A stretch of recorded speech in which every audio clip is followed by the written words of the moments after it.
In a crisis scenario, personal safety becomes a primary concern.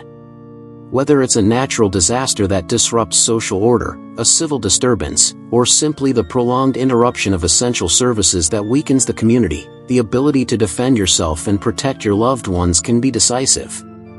While the ideal is always to avoid confrontation, understanding and mastering basic self-defense techniques is a fundamental pillar of preparedness.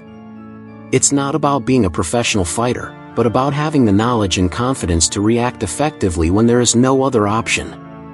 This guide explores the principles and techniques of personal defense adapted for crisis situations, with a focus on survival, risk minimization, and life preservation. Remember, the ultimate goal is always safe escape and preservation. The basics of crisis self-defense, more than punches and kicks. Before diving into the techniques, it's essential to understand the mindset behind self-defense in a crisis scenario. We're not talking about a street fight driven by ego, but about survival.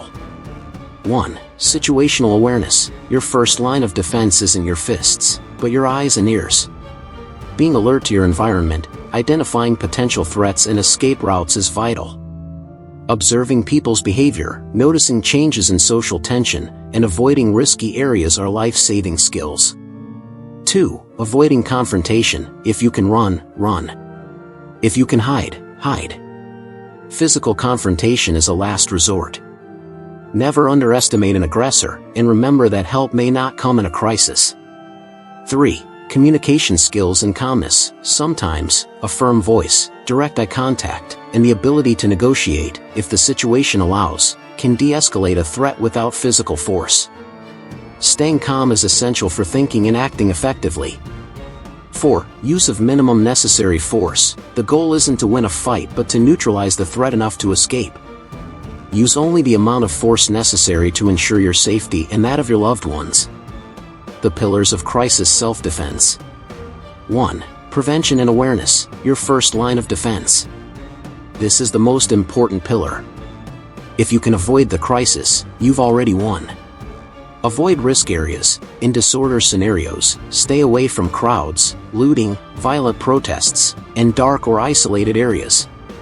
Discretion, the gray man method in crisis situations. Try not to draw attention. Avoid flashy clothing or gear, jewelry, expensive electronics, or anything that might indicate you have valuable resources. Blend into the environment.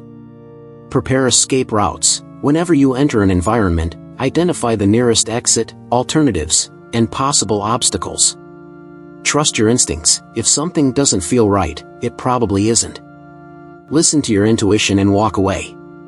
2. Communication and de-escalation, words as a weapon. Before considering physical force, attempt communication.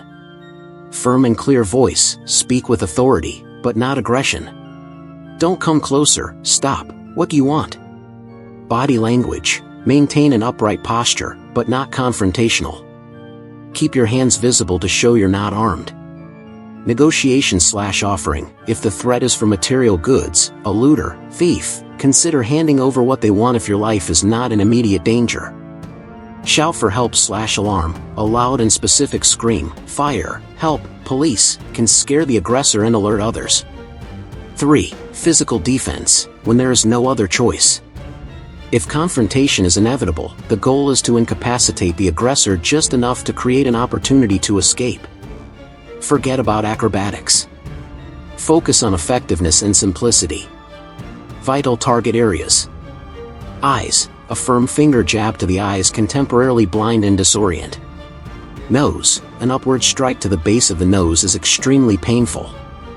Throat. A strike to the throat, using a V hand or the edge of the palm, can cause choking and disorientation. Use extreme caution, it can be lethal. Groin. A strong kick or knee to the groin is universally effective, especially against men.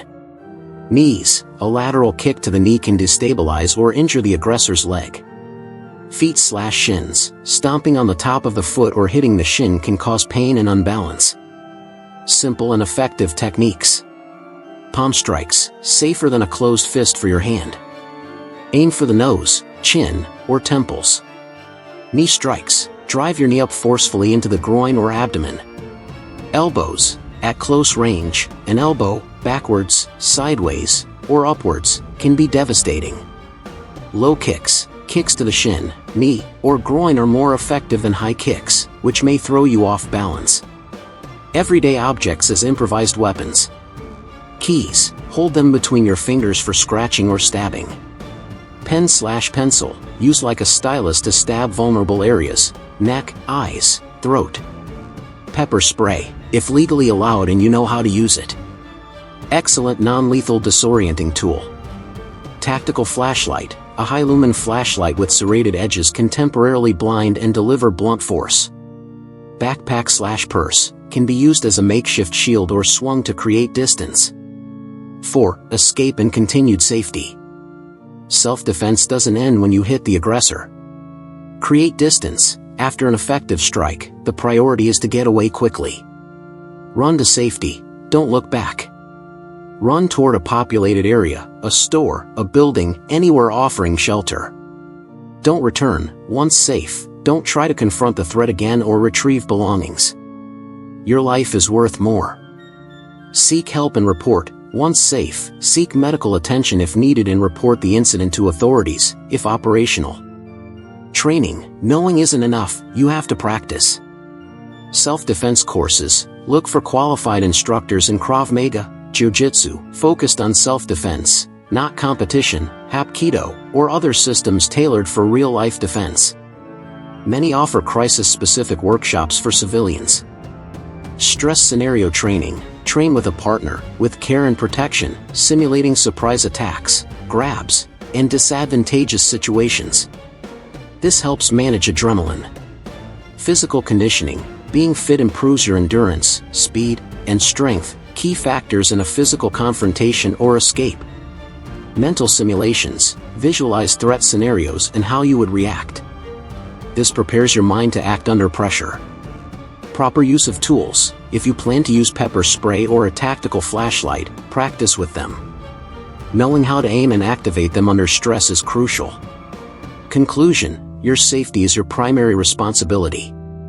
Self-defense in crisis situations isn't about being invincible, it's about being prepared, aware, and able to act when needed.